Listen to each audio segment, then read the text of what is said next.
నా 200 చిత్రం దాసరి నారాయణరావు గారు చేస్తాను అన్నారు. మంచి సినిమా చేద్దాం, వ్యాపార దృష్టే కాకుండా మంచి పేరు తెచ్చే చిత్రం చేద్దాం అన్నారాయన. అది మేఘ సందేశం సినిమా. అందులో హీరో కళాహృదయం గల వ్యక్తి. భార్య అంటే అభిమానమే, కానీ ఊరి చివర బస చేసిన ఒక కళాకారిణి సంగీతానికి నాట్యానికి ముగ్ధుడైపోయాడు. అతని ప్రేమ ఆధ్యాత్మికం, శారీరకం కాదు. అతని మానసిక స్థితిని అర్థం చేసుకోవడం కష్టం. ఒక విధమైన వేదన అనుభవించే భావకుడి పాత్ర అది. కళా ఆరాధకుడు, భిన్నమైన కథ, భిన్నమైన చిత్రం, మంచి సంగీతం ఉంది. జనాకర్షణ లేకపోయినా అవార్డ్స్ సంపాదించుకుంది, పేరొచ్చింది. ఆ పేరు, ఆ ప్రఖ్యాతి అంతా నారాయణరావు గారిదే. తరువాత నన్ను మాస్ హీరోగా కూడా చూపించాలని రావణుడే రాముడైతే తీశారాయన. బాగా నడవలేదు. నారాయణరావు గారు తీసిన బహుదూరపు బాటసారి బాగానే నడిచింది. నాది మంచి పాత్ర, కుటుంబ కథ. కాలేజీ బుల్లోడు, వయసు వచ్చిన కుర్రాడిలా ఉంటాడు హీరో. కొడుకుతో పాటు చదువుకుంటాడు. చెన్నారెడ్డి గారి భార్య కొడుకుతో స్కూటర్ మీద కాలేజీకి వెళ్లి ఇద్దరూ ఒకే క్లాసులో చదువుకున్నారట. కాలేజీ బుల్లోడు కథ చెప్పినప్పుడు చెన్నారెడ్డి గారి భార్య కథ గుర్తొచ్చింది. అది బాగానే నడిచింది. అగ్నిపుత్రుడు సినిమా మాదే. వెంకట్ నిర్మాత. చిత్రకథలో కొడుకు తండ్రిని విభేదిస్తూ ఉంటారు. రెండు సిద్ధాంతాలు కలవని రాఘవేంద్రరావు గారితో చెప్పాను. ఆయన కలిసేలా చేద్దాం అన్నారు. కానీ వెంకట్ మా మధ్య నలిగిపోతాడని రాజీ పడ్డాను. సినిమా బాగా నడవలేదు. సంగీత సామ్రాట్ లాంటి కొన్ని సినిమాలు సరిగా లేవు. నేను నటించిన సినిమాలు పరాజయం పొందుతాయని అనిపిస్తే ఆ చిత్రాలు కూడా చూడను. ఒక చిత్రం విజయవంతం కావడానికి అన్ని వర్గాలకి నచ్చేలా తీసినా విడుదల సమయం చూసుకోవాలి. బలమైన చిత్రం మీద పడినా, పిల్లలకి పరీక్షలు, వర్షాలు, క్రికెట్ లాంటివి ఉన్నా సినిమా అనుకున్నంత విజయం సాధించలేదు. కొన్ని సినిమాలు బాగుంటాయి, కొన్ని సినిమాలు బాగాలేవు అంటారు, అయినా డబ్బు వస్తుందంటారు. కొన్ని బాగున్నాయి అంటారు, డబ్బు రావడం లేదంటారు. ఇదొక అర్థం కాని విషయం. డబ్బు వస్తుందంటే అందులో ఏదో ఆకర్షణ ఉంటుంది. ఏమీ లేకపోతే ఎందుకు చూస్తారు? రామదాసులో నాకు తృప్తినిచ్చిన పాత్ర కబీర్. 9 రోజులే పనిచేశాను. నా పాత్రకి ప్రాముఖ్యత ఉంది. రామదాసు ఎంతో గౌరవించే పాత్ర కబీరు. ఆ పాత్రలు ధరించిన ఇద్దరం తండ్రి కొడుకులు కావడం ఒక ఆకర్షణ. ప్రతి సినిమాలోనూ ముందు కథ ఎలా ఉన్నా క్లైమాక్స్ బాగుండాలి అంటారు. సదాశివ బ్రహ్మం గారు అనేవారు, పాటకి పల్లవి ముఖ్యం, సినిమా కథకి క్లైమాక్స్ ముఖ్యం అని. సినిమాలో చివరి 2 రీళ్లు బాగున్నాయి, క్లైమాక్స్ బాగా తీశారు అని చెప్పుకుంటూ ఉండడం మనం వింటూనే ఉంటాం. విజయవంతమైన సినిమాలు అందించే సంస్థల నుంచి ఇంకో సినిమా వస్తుంది అంటే ప్రేక్షకులు అది ఇంకెంత బాగుంటుందో అని ఆసక్తిగా ఎదురు చూస్తారు. ప్రేక్షకుల ఆలోచనలకు కాస్త భిన్నంగా కనిపిస్తే అంతే, అది విజయానికి నోచుకోదు. అలాగే ఒక నటుడు, దర్శకుడు కాంబినేషన్ లో వచ్చిన ఒక సినిమా విజయం సాధిస్తే అదే కాంబినేషన్ లో వచ్చిన తర్వాత సినిమా వాళ్ళ అంచనాలకు తగ్గితే విజయం వరించదు. ఇలా ఈ పరిశ్రమ ఎన్నో అనుభవాలు రుచి చూసింది. ఒక చిత్రం పరాజయం పొందితే కలిగే నిరాశ కంటే విజయం సాధించినప్పుడు కలిగే ఆనందం చాలా అపాయకరమైనది. పరాజయం చిత్రం తర్వాత వచ్చే సినిమా ఆ మాత్రం ఈ మాత్రంగా ఉన్నా పర్వాలేదు, నడుస్తుంది. హిట్ అయినా తరువాత వచ్చే సినిమా కనీసం ఆ కోవలోనైనా కనిపించాలి. క్రాంతి కుమార్ గారు తీసిన సీతారామయ్య గారి మనవరాలు బాగా ప్రజాదరణ పొందింది. మళ్ళీ ఆయనే నాతో రాజేశ్వరి కళ్యాణం తీశారు. మంచి కథ, మంచి సినిమా.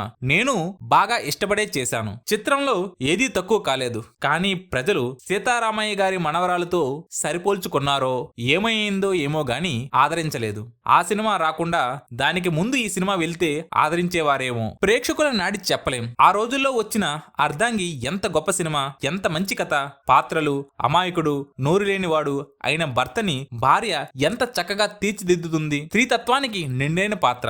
కార్యేషు దాసి, కరణేషు మంత్రి, భోజ్యేసు మాత, శయనేషు రంభ, షట్కర్మ యుక్త, క్షమయా దరిత్రి అన్నది స్త్రీ స్వరూపం. ఈ స్వరూపం అంతా ఆ భార్య పాత్రలో కనిపిస్తుంది. ఓరిమి వహించడంలో భూమికి ఉన్నంత ఓర్పు ఆ పాత్రకు ఉంది. తల్లిలాగా, గురువులాగా లాలించింది, పాలించింది. అంతటి సెంటిమెంటల్ పాత్రతో ఉన్న అర్ధాంగి ఊహించినంత హిట్ కాలేదు. ఎందుకనో బాగానే నడిచి ఉండొచ్చు, కానీ మూగ మనసులు, దేవదాసు చిత్రాలు పొందినంత విజయం విజయం పొందలేదు. స్త్రీ పురుషుల్లో స్త్రీయే గొప్పగా కనిపిస్తుంది. జన్మనిచ్చిన తల్లిగా, భర్తని కనిపెట్టుకుని ఉండే భార్యగా స్త్రీ ఎంత గొప్ప పాత్ర పోషిస్తుందో మన సమాజంలో. అలాగే మాధవయ్య గారి మనవడు గాని, గోపాలకృష్ణుడు గాని, పండగ కాని ఏ చిత్రమూ తక్కువ కాదు. అన్నీ మంచి కథలే, మంచి సినిమాలే. సీతారామయ్య గారి మనవరాలు కంటే తక్కువ కథలేం కాదు, కానీ ఫలితం ఇంకో విధంగా వచ్చింది. అసలు ఈ సినిమా ప్రపంచమే ఒక బొమ్మలాటగా కనిపిస్తుంది. కొన్ని బొమ్మలు కీ ఇస్తే బాగా తిరుగుతాయి, కొన్ని తిరగవు. తిరగని బొమ్మని పిల్లలకిస్తే విసిరి పారేస్తారు. ప్రేక్షకులు కూడా పిల్లల వంటి వారే. పిల్లవాడు ఒక బొమ్మ మీద ముచ్చటపడి ఆడుకుంటున్నాడు అనుకుందాం. ఆ బొమ్మ అంటే ముచ్చట పడుతున్నాడని అలాంటిదే ఇంకో బొమ్మ ఇస్తే అవతల పారేస్తాడు. ఒక కుటుంబాన్ని తీసుకుంటే ఆ కుటుంబంలోని కొడుకులు అందరూ ఒక్కలాగే ఉండరు. అందరూ మంచి వాళ్ళే ఉండరు. అందరూ విద్యావంతులు, జ్ఞానవంతులు ఉండరు. మా కుటుంబమే తీసుకుందాం. మా సోదరులు ఎవరు నాలాగా నటులు కాలేదే, నాకొచ్చినంత పేరు గాని, అవార్డులు గాని మిగతా వారికి రాలేదే. అలాగే సినిమాలన్నీ ఈ కళా ప్రపంచం నుంచి వస్తున్నా ఒక్కొక్కటి ఒక్కో రీతిలో ఉంటాయి. నేను ఒకే కథని 2 సార్లు సినిమాగా తీస్తే 2 సార్లు నేనే నాయక పాత్ర ధరించాను. ఇదొక విశేషమే కావచ్చు. అది బ్రతుకు తెరువు. అప్పట్లో ఈ సినిమా బాగానే నడిచింది. పెద్ద హిట్ కాకపోయినా ఆ కథనే తీసుకుని ఎల్వి ప్రసాద్ గారు హిందీలో జీనేకి రహా తీశారు. పెద్ద హిట్ చిత్రం అయింది. దాన్ని మళ్ళీ తెలుగులోకి హక్కులు తీసుకుని పిఏపి వారు భార్య బిడ్డలు తీశారు. నడవలేదు. బ్రతుకు తెరువు బాగా నడిచింది. హిందీలో ఇంకా బాగా నడిచింది. దాన్ని మళ్ళీ తీస్తే నడవలేదు. చూసిన సినిమాయే కదా అని కూడా ఎవరు అనుకోలేదు. 2 సినిమాలకి 20 సంవత్సరాల వ్యవధి ఉంది. ఒక కాలానికే సంబంధించిన కథ కాదు, మంచి కథ. ఎందుకనో నిరుత్సాహపరిచింది. ఇలాంటివి విశ్లేషణకు, కారణాలకి దొరకవు. అదే విచిత్రం. ఇంకా విచిత్రాలు కొన్ని కనిపిస్తాయి. ఈ చిత్ర ప్రపంచంలో విఠలాచార్య గారు బేదల పాటలు తీశారు. బాగా తీశారు. నాకే కాదు, చాలా మందికి బాగా నచ్చింది. అంతకుముందు విఠలాచార్య గారు తీసిన సినిమాలకి దీనికి సంబంధం లేదు. ఆయనకు అంతకుముందు అలవాటైన టెక్నీషియన్లు లేరు. స్క్రిప్టు నరసరాజు గారు రాస్తే సంగీతం కెవి మహదేవన్ గారు చేశారు. ఛాయాగ్రహం సెలవరాజు నిర్వహించారు. అన్ని బాగా అమిరాయి, కానీ ప్రజలు చూడలేదు. ఆలోచిస్తే విఠలాచార్య గారికి ప్రజల్లో ఒక ముద్ర ఉంది. మాయలు, మంత్రాలతో జానపదాలు తీస్తారు అని. విఠలాచార్య చిత్రం అంటే అదే కాని బేదల పాటలు కాదు. ఆయన చిత్రాలతో సరిపోల్చుకుంటే వాటికి దీనికి ఏమీ సంబంధం లేదు. కానీ పడిన ముద్ర వల్ల నడవలేదని చెప్పుకున్నారు. విఠలాచార్య సినిమా ఎలా ఉందేమిటి అన్నారట. అలాగే స్వర్గసీమ, మల్లేశ్వరి లాంటి సినిమాలు తీసిన బిఎన్ రెడ్డి గారు రాజమకుటం జానపదం తీస్తే ఫెయిల్ అయ్యింది. ప్రేక్షకుల్లో బిఎన్ రెడ్డి గారికి ఉన్న ముద్ర వేరు.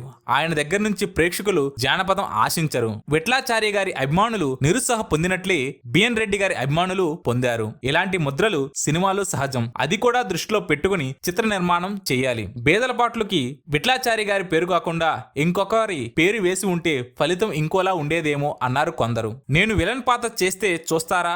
వదిన సినిమాలో సావిత్రి వ్యాంప్ పాత్ర వేస్తే ఏమైంది? ఎక్కడ దేవదాసులో పార్వతి, ఎక్కడ వదినలో వ్యాంప్? నాకు ప్రజల్లోనూ అభిమానుల్లోనూ ఉన్న ముద్ర వల్లనే మంచి సినిమాలే అయినా ప్రాణమిత్రులు, రాజా రమేష్ బాగా నడవలేదు.